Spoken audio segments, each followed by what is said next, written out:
নবম শ্রেণীর তৃতীয় পর্যায়ক্রমিক মূল্যায়ন বাংলার সম্পূর্ণ সাজেশন নিয়ে আজকের ভিডিওটি।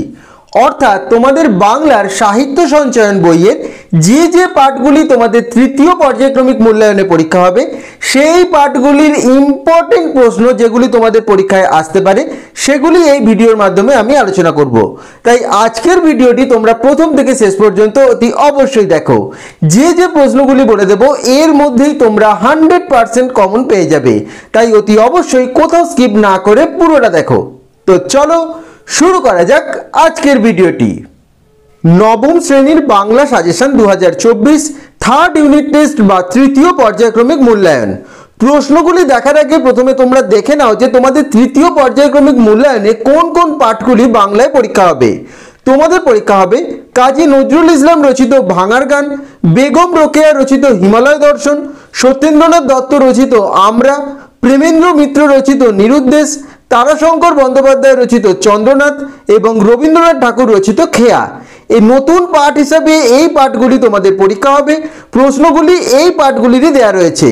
অন্যান্য যে সমস্ত পাঠ তোমাদের তৃতীয় পর্যায়ক্রমিক মূল্যায়নে পুনরায় পরীক্ষা হবে তোমাদের রিকোয়েস্ট করছি প্রথম এবং দ্বিতীয় পর্যায়ক্রমিক মূল্যায়নের যে সাজেশন ভিডিওগুলি রয়েছে সেগুলি একটু দেখে নাও, সেখান থেকে পুরনো পাঠগুলি তোমরা প্রশ্ন পেয়ে যাবে। প্রথমে কাজী নজরুল ইসলাম রচিত ভাঙার গান, এটির উৎস ভাঙার গান কাব্যগ্রন্থ। এই পাঠটি থেকে ইম্পর্টেন্ট 3 নম্বরের প্রশ্ন হিসাবে অবশ্যই যেগুলি করে রাখবে দেখে নাও। আরেকটি কথা বলে রাখি, 3 নম্বর এবং 5 নম্বরের প্রশ্নের সাজেশন আমি এখানে দিয়েছি, কোনো রকম 1 নম্বর প্রশ্নের সাজেশন দিইনি। তার কারণ টেক্সট বুক যতটা ভালো করে তোমরা পড়বে 1 নম্বর প্রশ্ন অর্থাৎ এমসিকিউ এবং এসএকিউ প্রশ্ন তোমরা কমন পাবে। এমসিকিউ এবং এসএকিউ প্রশ্নের কিন্তু কোনো সাজেশন হয় না। 3 নম্বরের প্রথম প্রশ্ন, রক্ত জমাট শিকল পূজার পাষাণ বেদী পংক্তিটির অন্তর্নিহিত অর্থ বুঝিয়ে দাও। 2 নাম্বার, কেদায় সাজা মুক্ত স্বাধীন সত্য কে রে, মুক্ত স্বাধীন সত্যকে কেউ সাজা দিতে পারে না কেন।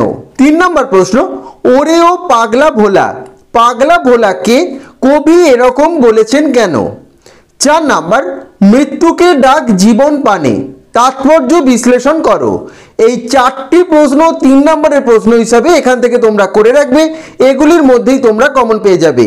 আর একটা কথা বলি, তোমরা কিন্তু প্রতিটি পাঠের বিষয় সংক্ষেপগুলি খুব ভালো করে তৈরি করে রেখো, তাহলে যে কোনো প্রশ্নের উত্তরই কিন্তু তোমরা পরীক্ষায় লিখতে পারবে, তোমাদের কোনো সমস্যা হবে না। 5 নম্বরের প্রশ্ন হিসাবে এই পাঠ থেকে করে রাখবে ভাঙার গান কবিতাটির নামকরণের সার্থকতা আলোচনা করো। 2 নাম্বার, ভাঙার গান কবিতায় কবির যুগচেতনা এবং স্বদেশ ভাবনা কিভাবে প্রকাশিত হয়েছে তা আলোচনা করো। 3 নাম্বার, যত সব বন্দিশালায় আগুন জ্বালা, কবি বন্দিশালায় আগুন জ্বালাতে বলেছেন কেন, এর মধ্যে কবির কোন মনোভাব প্রকাশ পেয়েছে। এই 3টি প্রশ্ন অতি অবশ্যই কিন্তু করে রেখো, তাহলেই কিন্তু তোমরা কমন পেয়ে যাবে। তোমাদের 5 নম্বরের প্রশ্ন হিসাবে এখান থেকে কোনো সমস্যা হবে না, এবং এই 5 নম্বর প্রশ্নগুলি করলে যে কোনো 3 নম্বর এবং 1 নম্বরের প্রশ্নও তোমরা উত্তর লিখতে পারবে খুব সহজেই। এর পরের যে পাঠটি তোমাদের পরীক্ষা হবে বেগম রোকেয়া রচিত হিমালয় দর্শন। এটির মূল উৎস রচনাটি মহিলা পত্রিকায় 1311 বঙ্গাব্দে প্রকাশিত হয়। হিমালয় দর্শনের ইম্পর্টেন্ট 3 নম্বর প্রশ্নগুলি প্রথমে দেখে নাও। প্রথম প্রশ্ন, ইহার সৌন্দর্য বর্ণনাতীত, কিসের কথা বলা হয়েছে, প্রথমে তাকে সামনাসামনি দেখার দৃশ্যটি উল্লেখ করো। 2 নাম্বার, বায়ু ও মেঘের লুকোচুরি খেলা দেখিতে চমৎকার, এর যে বর্ণনা লেখিকা দিয়েছেন তা নিজের ভাষায় লেখো। 3 নাম্বার, চিত্র দেখিয়া চিত্রকরের নৈপুণ্য বোঝা যায়, প্রসঙ্গটি ব্যাখ্যা করো। এই 3টি 3 নম্বর প্রশ্ন অবশ্যই করে রেখো, এগুলির মধ্যেই তোমরা কমন পেয়ে যাবে। তোমরা ভিডিওটি পজ করে করে প্রশ্নগুলি খাতায় লিখে নিয়ে অতি অবশ্যই এখন থেকেই প্রস্তুত করে নাও। এরপর 5 নম্বরের প্রশ্ন হিসাবে হিমালয় দর্শন থেকে করে রাখবে হিমালয় দর্শন রচনাটি অবলম্বনে লেখিকার শিলিগুড়ি কার্সিয়াং যাত্রাপথের বর্ণনা দাও। 2 নাম্বার, যেন ইহাদের মতে নিচেকা আদমি অসভ্য, ইহাদের বলতে কাদের কথা বলা হয়েছে, নিচেকা আদমি বলতে কারা, নিচেকা আদমির সংস্পর্শে তাদের কি হয়েছে, 1+1+3 এইভাবে কিন্তু পরীক্ষায় আসবে। যে প্রশ্নগুলি যত ভেঙে পরীক্ষায় থাকবে সেগুলি অ্যাটেন্ড করবে, বেশি নাম্বার তাতে অবশ্যই তোমরা পাবে।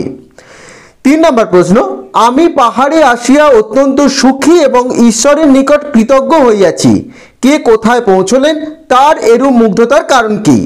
এরপরের প্রশ্ন 4 নাম্বার, এখন সে সাধু পূর্ণ হইল। কে কথা বলেছে, তার কোন স্বাদ কিভাবে পূর্ণ হয়েছিল? এই 4টি প্রশ্ন অবশ্যই কিন্তু করে রেখো। এগুলির মধ্যে 5 নম্বর প্রশ্ন হিমালয় দর্শন থেকে তোমরা কমন পেয়ে যাবে। পরের যে পাঠটি তোমাদের রয়েছে সত্যেন্দ্রনাথ দত্ত রচিত আমরা, খুব ইম্পর্টেন্ট একটি কবিতা। এটির মূল উৎস কুহু ও কেকা কাব্যগ্রন্থ। এখান থেকে ইম্পর্টেন্ট 3 নম্বর প্রশ্ন হিসাবে যেগুলি করে রাখবে দেখে রাখো। মুক্তবেণীর গঙ্গা যেথায় মুক্তি ভিতরে রঙ্গে, প্রসঙ্গটি ব্যাখ্যা করো। 2 নাম্বার, চাঁদ প্রতাপের হুকুমে হটিতে হয়েছে দিল্লি নাথে, এখানে কবি কোন ঘটনার কথা বলেছেন? 3 নাম্বার, করেছে সুরভি সংস্কৃতের কাঞ্চন কোকনদে, পংক্তিটি ব্যাখ্যা করো। 4 নাম্বার, মন্বন্তরে মরিনি আমরা মারি নিয়ে ঘর করি, তাৎপর্য ব্যাখ্যা করো। 5 নাম্বার, ঘরের ছেলের চোখে দেখেছি বিশ্বভূপের ছায়া, এ কথা বলতে কবি কি বুঝিয়েছেন? 6 নাম্বার, বাঙালির হিয়া অমিয় মথিয়া নিমাই ধরেছে কায়া, তাৎপর্য বিশ্লেষণ করো। 7 নাম্বার, তপের প্রভাবে বাঙালি সাধক জ্বরের পেয়েছে সাড়া, ব্যাখ্যা করো। 8 নাম্বার, সত্যে প্রণমী থেমেছে মনের অকারণ স্পন্দন, ব্যাখ্যা করো। 9 নাম্বার, মুক্ত হইব দেবরিনে মোরা মুক্ত বিনের তীরে, কবি কেন এ কথা বলেছেন ব্যাখ্যা করো। এই 9টি প্রশ্ন 3 নম্বরের প্রশ্ন হিসাবে অবশ্যই করে রেখো। এগুলির মধ্যেই 3 নম্বর প্রশ্ন তোমরা কমন পেয়ে যাবে। দরকার হলে ভিডিওটি পজ করে করে প্রশ্নের উত্তরগুলি তোমরা অবশ্যই প্রস্তুত করে নাও এবং প্রশ্নগুলি খাতায় লিখে নাও। 5 নম্বরের প্রশ্ন হিসাবে অবশ্যই যেগুলি করে রাখবে দেখে রাখো। আমরা বাঙালি বাস করি সেই তীর্থ বরদ বঙ্গে, বঙ্গের বাঙালিদের যে কীর্তিগাথা কবি সত্যেন্দ্রনাথ দত্ত আমরা কবিতায় তুলে ধরেছেন তা নিজের ভাষায় লেখো। 2 নাম্বার, বিপল নহে হে বাঙালি জনম বিফল নহে হে প্রাণ, এই উক্তির আলোকে বাঙালি সম্পর্কে কবির গর্ববোধের কারণ লেখো। 3 নাম্বার, আমরা কবিতায় কবি বাঙালির কৃতিত্বকে যেভাবে বর্ণনা করেছেন তা নিজের ভাষায় লেখো। এই 3টি প্রশ্ন অবশ্যই করে রেখো, এর মধ্যেই কমন পেয়ে যাবে। অবশ্যই কিন্তু বিষয় সংক্ষেপগুলি ভালো করে প্রস্তুত করে রেখো, তাহলে যে কোনো প্রশ্নের উত্তরই তোমরা লিখতে পারবে, তোমাদের কোনো সমস্যা হবে না। এর পরের যে পাঠটি পরীক্ষা হবে প্রেমেন্দ্র মিত্র রচিত নিরুদ্দেশ গল্প। এর উৎস হলো সামনে চড়াই গল্প সংকলন। নিরুদ্দেশ ছোট গল্প থেকে ইম্পর্টেন্ট 3 নম্বর যে প্রশ্নগুলি করে রাখবে সেগুলি দেখে রাখো। ছেলে বিশাল পৃথিবীতে নিরুদ্দেশ যাত্রায় বেরিয়ে পড়ে, মন্তব্যটি বিশ্লেষণ করো। 2 নাম্বার, এ অশান্তির চেয়ে বনবাস ভালো, কোন অশান্তির কথা বলা হয়েছে? 3 নাম্বার, পুরস্কারের পরিমাণ ক্রমশ বাড়তে লাগলো খবরের কাগজের পাতায়, মন্তব্যটি বিশ্লেষণ করো। 4 নাম্বার, হঠাৎ শোভনের কাছে সমস্ত ব্যাপারটা ভয়ঙ্করভাবে স্পষ্ট হয়ে উঠল, কোন ব্যাপার স্পষ্ট হয়ে উঠেছিল? 5 নাম্বার, শোভন এই অবস্থাতে না হেসে পারলে না, শোভনের হাসির কারণ কি ছিল? 6 নাম্বার, শোভনকে একটা কাজ করতে হবে, কোন কাজের কথা বলা হয়েছে? 3 নম্বরের প্রশ্ন হিসাবে এই 6টি প্রশ্ন করে রাখলেই তোমরা কমন পেয়ে যাবে, তাই কোনো প্রশ্ন কিন্তু যেগুলি আমি তোমাদের দিচ্ছি তোমরা বাদ দিও না। এরপরে এই পাঠটি থেকে ইম্পর্টেন্ট 5 নম্বরের প্রশ্ন হিসাবে যেগুলি করে রাখবে দেখে রাখো। 1 নাম্বার, অধিকাংশ নিরুদ্দেশের বিজ্ঞাপনের ইতিহাসই এই, বিজ্ঞাপনের কোন ইতিহাসের কথা এখানে বলা হয়েছে তা নিজের ভাষায় লেখো। 2 নাম্বার, ফিরে আসারই ভয়ঙ্কর একটা ট্র্যাজেডির কথা আমি জানি, বক্তা কে, তিনি যে ঘটনার কথা বলেছেন তা নিজের ভাষায় লেখো। 3 নাম্বার, এ তো গেল বিজ্ঞাপনের উপাখ্যান, বিজ্ঞাপনটি কিসের জন্য, এই বিজ্ঞাপনের উপাখ্যানের পরিচয় দাও। 4 নাম্বার, সকলের দৃষ্টিতে অবিশ্বাস, কাদের কথা বলা হয়েছে, এই অবিশ্বাসের কারণ আলোচনা করো।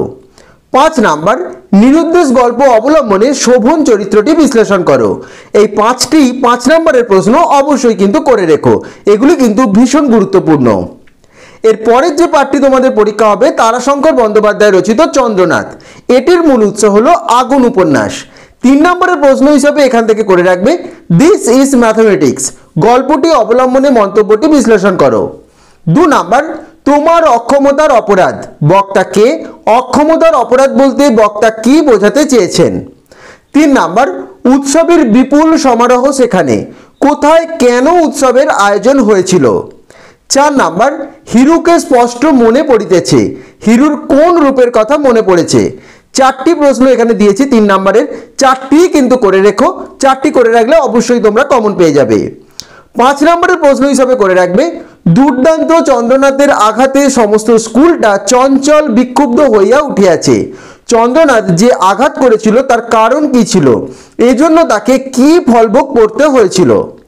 2 নম্বর, চন্দ্রনাথের অনুমান অক্ষরে অক্ষরে মিলিয়া গিয়েছে। চন্দ্রনাথের কোন অনুমান অক্ষরে অক্ষরে মিলে গিয়েছিল, কোন বিষয়ে চন্দ্রনাথের অনুমান মেলেনি, এতে কথকের কি প্রতিক্রিয়া হয়েছিল। এরপর 3 নম্বর প্রশ্ন, চন্দ্রনাথ গল্পে চন্দ্রনাথের চরিত্র বৈশিষ্ট্য আলোচনা করো। এই 3টি প্রশ্ন অবশ্যই করে রেখো 5 নম্বরের প্রশ্ন হিসাবে, তাহলেই কিন্তু তোমরা কমন পেয়ে যাবে। তোমরা দরকার পড়লে ভিডিওটি পজ করে করে প্রশ্নগুলি খাতায় লিখে নিও। এর পরের যে পাঠটি তোমাদের পরীক্ষা হবে রবীন্দ্রনাথ ঠাকুর রচিত খেয়া। খেয়া কবিতাটির মূল উৎস চৈতালি কাব্যগ্রন্থের 19 সংখ্যক কবিতা। এবার খেয়ার ইম্পর্টেন্ট 3 নম্বর প্রশ্নগুলি দেখে নাও। কেহ যায় ঘরে কেহ আসে ঘর হতে, এই পংক্তিটির মাধ্যমে কবি কি বুঝিয়েছেন। 2 নম্বর, নূতন নূতন কত গড়ে ইতিহাস, ব্যাখ্যা করো। 3 নম্বর, সকাল হইতে সন্ধ্যা করে আনাগোনা, কারা আনাগোনা করে, এর মধ্যে দিয়ে কোন বিশেষ ভাবনা প্রকাশিত হয়। 4 নম্বর, সভ্যতার নবনব কত তৃষ্ণা ক্ষুধা, তাৎপর্য ব্যাখ্যা করো।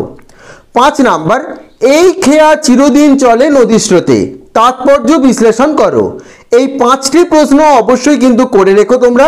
এর মধ্যেই 3 নম্বর প্রশ্ন খেয়া থেকে তোমরা কমন পেয়ে যাবে, এবং কোনো প্রশ্ন যেগুলি আমি তোমাদের দিচ্ছি তোমরা কিন্তু বাদ দিও না। এরপর খেয়া কবিতার ইম্পর্টেন্ট 5 নম্বর প্রশ্ন হিসাবে করে রাখবে, উঠে কত হলাহল উঠে কত সুধা, কোন প্রসঙ্গে কবি মন্তব্যটি করেছেন, তাৎপর্য ব্যাখ্যা করো। 2 নম্বর, খেয়া কবিতার নামকরণের সার্থকতা আলোচনা করো। 3 নম্বর, খেয়া নৌকা পারাপার করে নদী স্রোতে, খেয়া নৌকা পারাপারের মধ্যে দিয়ে কবি কোন ছবি তুলে ধরেছেন। এই 3টি প্রশ্ন অবশ্যই কিন্তু করে রেখো। এগুলির মধ্যেই তোমরা 5 নম্বর প্রশ্ন খেয়া থেকে কমন পেয়ে যাবে। তো তোমাদের তৃতীয় পর্যায়ক্রমিক মূল্যায়নের অন্তর্গত নতুন যে পাঠগুলি তোমাদের পরীক্ষা হবে তার ইম্পর্টেন্ট 3 নম্বর এবং 5 নম্বরের সমস্ত প্রশ্নগুলি তোমাদের দিয়ে দিলাম। এগুলি করে রাখলেই তোমরা কমন পেয়ে যাবে। পুরনো যে পাঠগুলি তৃতীয় পর্যায়ক্রমিক মূল্যায়নে তোমাদের পরীক্ষা হবে সেগুলির জন্য আমি বলবো, আমি প্রথম এবং দ্বিতীয় পর্যায়ক্রমিক মূল্যায়নের যে সাজেশন ভিডিওগুলি তৈরি করে দিয়েছিলাম সেখান থেকেই তোমরা পেয়ে যাবে। তোমরা সেই ভিডিওগুলি অবশ্যই দেখে নিও, এবং এই প্রশ্নের উত্তরগুলির মধ্যে কোনো প্রশ্নের উত্তর তৈরি করতে অসুবিধা হলে আমাকে কমেন্ট করে জানাবে, আমি সেই উত্তর তোমাদের যথাযথভাবে তৈরি করে দেব।